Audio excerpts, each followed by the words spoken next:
everyone, welcome back to Allcarnews, and we are here today with the 2024 Kia Sorento plug-in hybrid, and it's one trim that you can buy it in, the SX Prestige. As optioned, you really can't get that many options actually, and it comes in around $50,000 to $51,000. And over this past week, I've honestly kind of struggled to see where this vehicle fits in. It doesn't really have any true competitors other than within the own company of the Hyundai Santa Fe plug-in hybrid. It's a unique shape. It's not as big as a Telluride. It's not as small as a Toyota RAV4.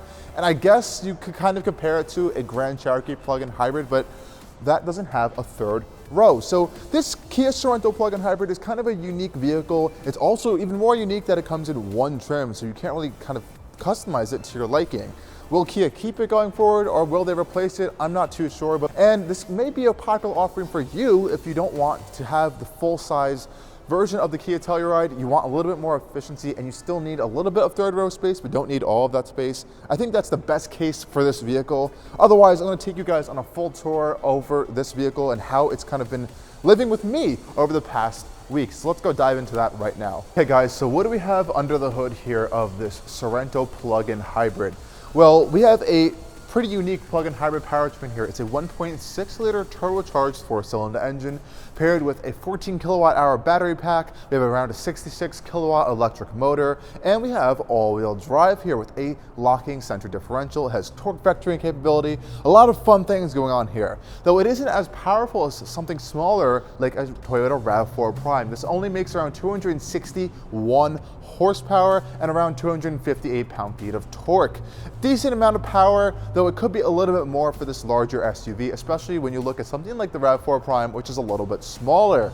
Now, with this battery pack, electric motor, and all of this electrified technology under the hood, your EPA estimated around to get 32 miles of all-electric driving range. Now, I think the biggest downside of this is that you can't save your battery charge in this vehicle. There's no button to save the battery charge like other plug-in hybrids. So when you run out of battery, you're operating in hybrid mode, and I haven't been getting the best efficiency in hybrid mode, though that kind of just tells me to go right down to the Sorento hybrid electric vehicle, which is more suited for that particular style of driving, and I think honestly maybe a better choice over this plug-in hybrid. Okay guys, we saw a quick look at the powertrain of this Kia Sorento, but let's go take a quick look at the design. Even though there's a brand new facelift that just came out, this one's actually sticking around for a little bit longer while the facelift rolls out, the plug-in hybrid.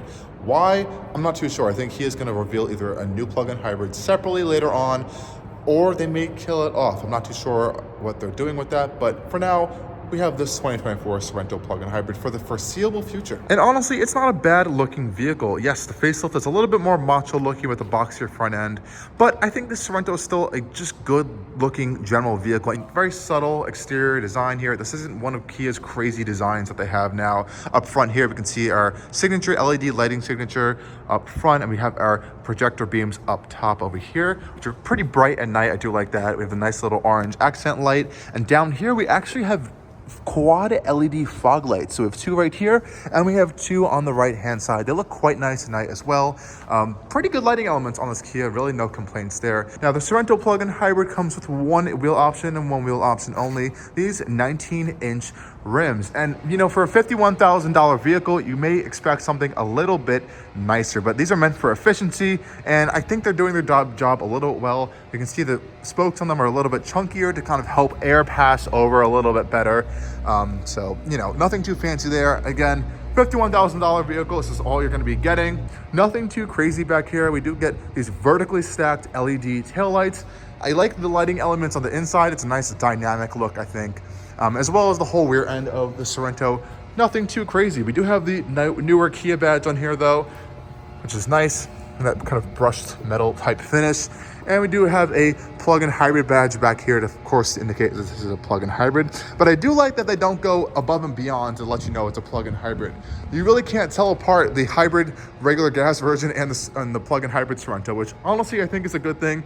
I don't need all those big hybrid badges indicating what I'm driving. But again, very clean, restrained design, nothing too crazy out here.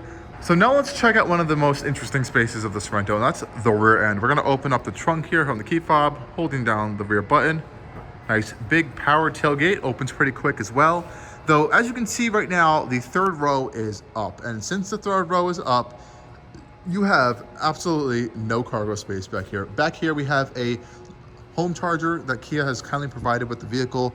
Really nice, actually, quite charger design. We also have a ice cleaner because it was a little bit snowy and gross out. Otherwise, that is your entire rear cargo space with this third row up here. And you can see how much it really eats into your space. Now with this third row down, obviously you're gonna have some more space. So I'm gonna fold the seat down like that and fold this right-hand seat down like that as well.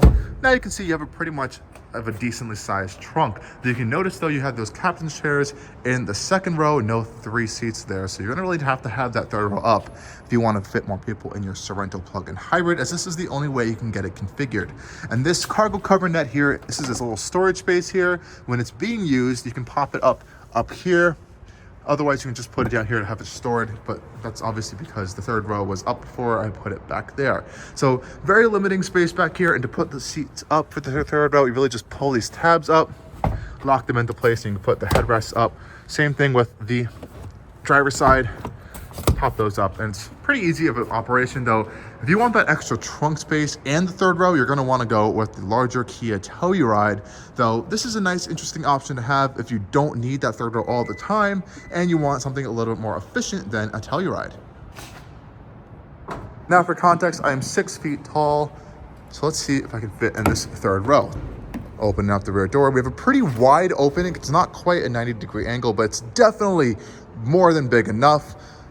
Now to get into the third row, we press this button right here, which is nice and handy.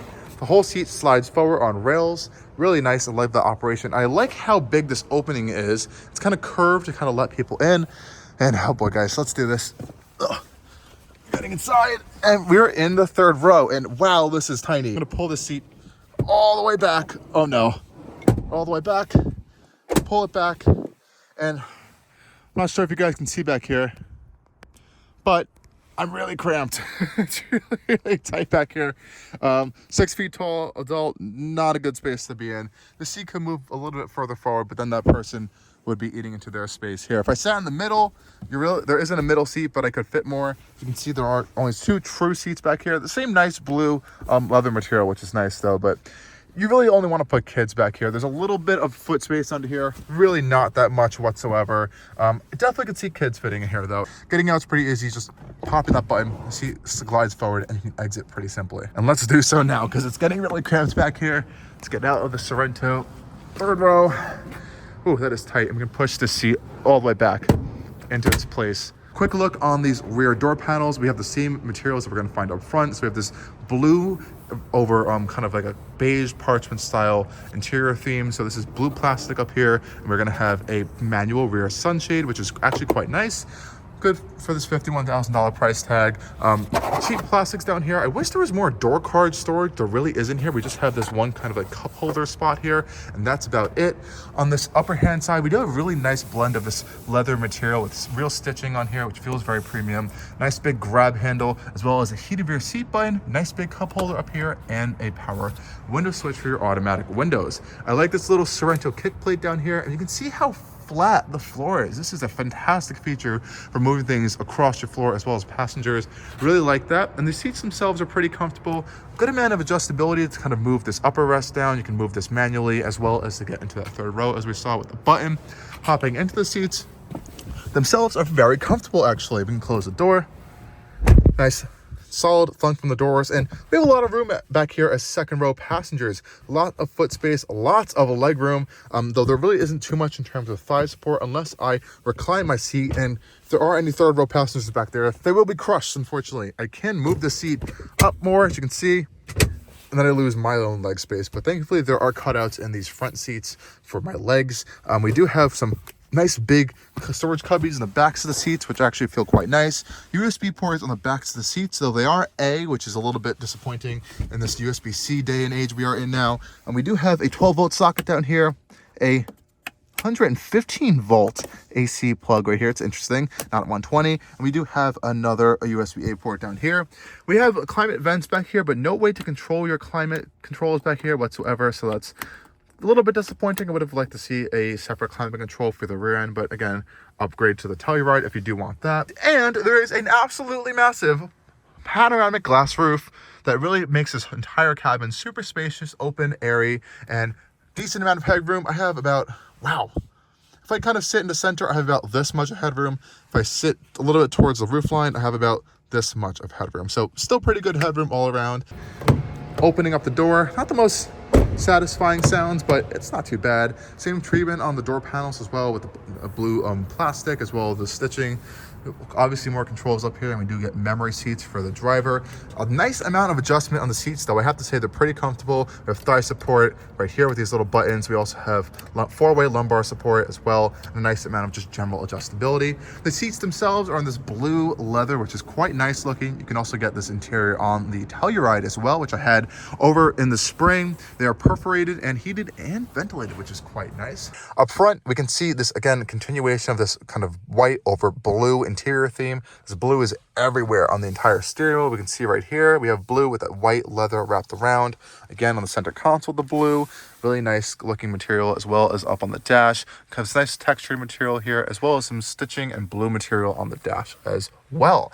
And we have Kia's kind of older style screen layout here. So we have a fully digital instrument cluster in this canopy style, with a separated infotainment system right here. That's kind of in this floating tablet style here. Newer Sorento models are going to have a fully integrated one-piece kind of display here. So this is the last chance to kind of get this separated kind of cockpit style display on your Kia Sorento. Steering wheel design is pretty nice. It feels very similar to what I just got out of in the Telluride over the spring. Same kind of interior material feel-wise. Center console-wise, this is where it kind of falls apart. We are covered in this black glossy plastic, and it's not a nice kind of glossy black plastic. Not that there is a never nice kind of glossy black plastic. This cover here just doesn't feel up to par. It feels a little bit cheap, especially when you open it. You have to push it in really hard. It just doesn't feel very nice. Though it does reveal a wireless charging mat, and one of the more disappointing things about this generation of Kias is that you have wired CarPlay and Android Auto. So I have to use this USB-A port, not even C. We have 3 USB-A ports, and I have to use this center one to use Apple CarPlay, which personally to me renders this wireless charging pad completely useless if you do like to use Apple CarPlay or Android Auto. We also have 2 additional USB-A ports, like I said, for charging, and a little bit of storage space down there, which, you know, is okay. Center console wise, we have 2 cup holders, decently sized, little storage cubby here, it's a little storage cubby here, and we have a decently sized center console actually, with this removable tray here. Good amount of space as well, but no outlets in there whatsoever. So you're gonna have to rely on this upper storage space for your outlets. We do have 3-way heated and ventilated seats, which is very nice. They actually get quite cold. I like this control from here. There are physical controls as well, so you don't have to bury through the infotainment system to find your heated seats. We also have a physical button for our heated steering wheel down here, as well as an auto hold button, hill descent control, parking sensors, 360-degree view camera, as well as our drive mode selector here. We can see our lock button for our all-wheel drive system to kind of lock it into place, evenly distribute the torque amongst all 4 wheels in low speed, low traction situations, which is nice. Electronic parking brake. And let's just take a look at these cameras up here, which will show up in your center display. Pretty decent looking cameras. Now, they don't always show up on each end. So if I'm on drive, it will show up on our drive camera. We'll put up a front camera, so you can see the front camera will appear and see your kind of front split view as well as just a top-down front view.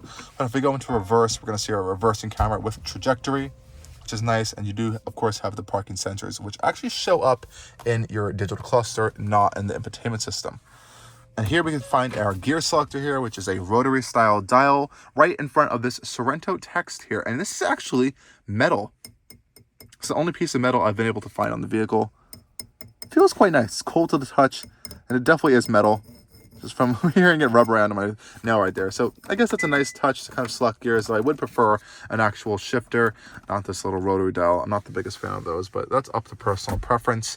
I do like how they separated the climate controls. They're fairly simple to use as well. You have automatic here, quickly turn it off, and these are actually touch buttons, not necessarily these hard buttons here. So it's an interesting blend. I like, again, how it's separated from the infotainment screen, but I like how they fix this in the face of the model. It's kind of a slim panel. This is a little bit clunky to use sometimes, but it is easier than burying it in menus in the screen. You can go into your plug-in hybrid settings. So here you can see your power distribution. So you have your battery, your engine, as well as your electric motor. So you can see your EV range, which is 0 right now. And you can click on these tiles for a little bit more information, how long it will take to charge. This one's given 4 hours and 15 minutes on level 2, which is just honestly unacceptable, even in plug-in hybrid, personally.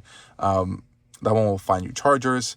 You can swipe this over here to kind of have a split screen view with some other stuff, even music if you're in Apple CarPlay, which is kind of nice. And it's generally, there's a lot of stuff in this infotainment system. It takes some time to get used to, especially with this blend of these side touch buttons as well as physical buttons. It's nice to have it, but they kind of got away with all of this on the facelift model anyways. So if you want a cleaner look, I would definitely go check out one of those.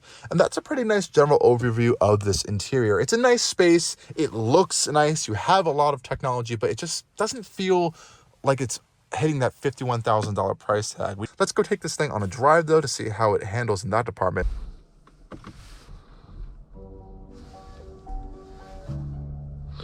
So how has this Kia Sorento been like to drive over this past week? Well, it's been interesting. I'm going to start off with the powertrain because I think that's one of the main features of this vehicle is this plug-in hybrid powertrain. Now, the issue with this whole hybrid system is that it's a very slow charging system. And yeah, that's kind of the point, right? You know, you want to just plug it in at home overnight, plug it in at work. It's a plug-in hybrid. You're not supposed to be fast charging it and all that stuff. Well, the issue that I have here is that you don't have any mode whatsoever in the vehicle to save the battery charge. You have to either put it in hybrid or EV mode or an automatic mode, and that's kind of how you can run this vehicle. Now, I've unfortunately been driving it mostly in hybrid electric mode because the battery's been flat so much, I don't really have a space to be able to charge it.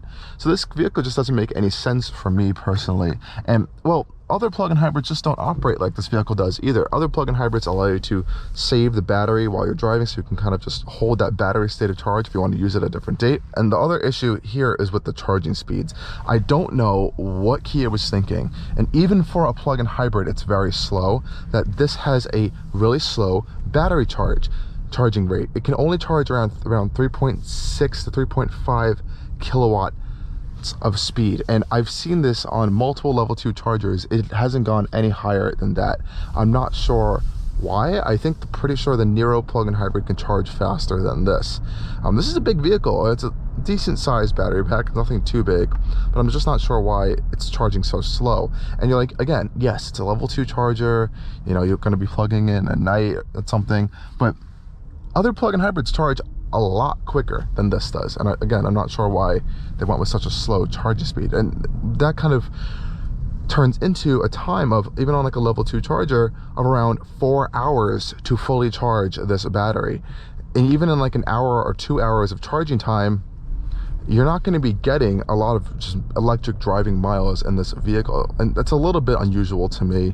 I've driven quite a few plug-in hybrids this year, and I've never actually had this issues before. So that's something you may want to consider if you're looking at this vehicle.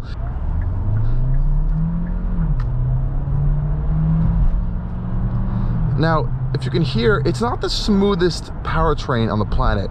And let's say you're kind of cruising around in EV mode and kind of step on it, the power comes on, and you're in hybrid mode. There's a little bit of roughness with that powertrain kind of switch going on there. There's a little bit of vibration and hesitation. The engine isn't the best sounding thing either, even in sport mode here. A little strange. And when you let off the gas pedal, it honestly accelerates a little bit more. It's a little unsettling sometimes. That's happened to me in every single drive mode.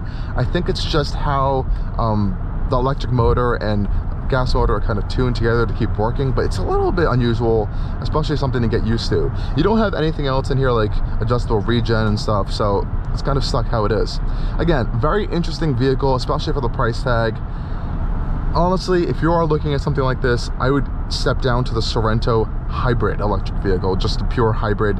With it also has a turbocharged gas engine with it. I honestly think that's going to be a better buy than this Sorento plug-in hybrid, just because it's going to be more practical, I think, on a daily usage. And if you really want a true plug-in hybrid, I honestly would go with the competitor, just because I think the plug-in hybrid powertrain is a little bit more refined, specifically from stuff from Toyota, if you can get your hands on them. I know they're a little bit difficult to get for their plug-in hybrids, Toyota and Lexus, but I just think you might get a little bit of experience. Even a Mazda CX-90 plug-in hybrid, a little bit of a larger vehicle, though I think that powertrain and the driving dynamics are galaxies better than this. I would best akin this to kind of like a Ford Edge or a Lincoln Nautilus in its driving dynamics. It's nothing sporty whatsoever. It has light but just generally direct steering. It feels like the Telluride steering, which is a little bit loose. There's nothing really going on off center whatsoever, but if you're going to be driving this thing very softly and babying it around, it's going to be a very comfortable vehicle for you. But if you any kind of dynamic or sporty driving, it's gonna feel terrible. The suspension generally over the highways is very soft and I think pretty compliant, squishy, nothing too nice though. And around town, there's definitely some really hard jitters in the bumps in the suspension that I really wasn't expecting. I didn't like too much. So you have a lot of safety features. Obviously, you have these nice cool cameras here when you put your turn indicators on, but of course you also have blind spot, lane keep assist. Hyundai's fantastic, Hyundai and Kia's fantastic hybrid driving assist is featured on this vehicle, which are their steering assist here. Look how easy that is. It's already on. And you saw these gauges change when I changed the drive mode. There's also this really cool calm gauge that unfortunately I have to cycle through like 6 different menus to get to. We're still not there yet. And there we go. This is really cool, like calm gauge. You have these different themes here you can use. I honestly left it in this most of the time because it's soothing. Wired Apple CarPlay and Android Auto only. There's no wireless in this particular version. I think they're fixing that for the facelift. It's just a unique kind of unicorn of a vehicle that doesn't have a lot of competitors. It does achieve good fuel economy, but like I said, I think it would do great on fuel economy, save some money, and even go with the hybrid versus this plug-in hybrid. Maybe the better choice for you. Anyways, guys, that has been my week with the Kia Sorento plug-in hybrid. Stuck in some traffic now, so we'll just turn on our highway driving assist. We'll let it do all the heavy lifting for us here. Again, thank you guys for joining me on Allcarnews, and as always, stay tuned for more coming soon. Cheers.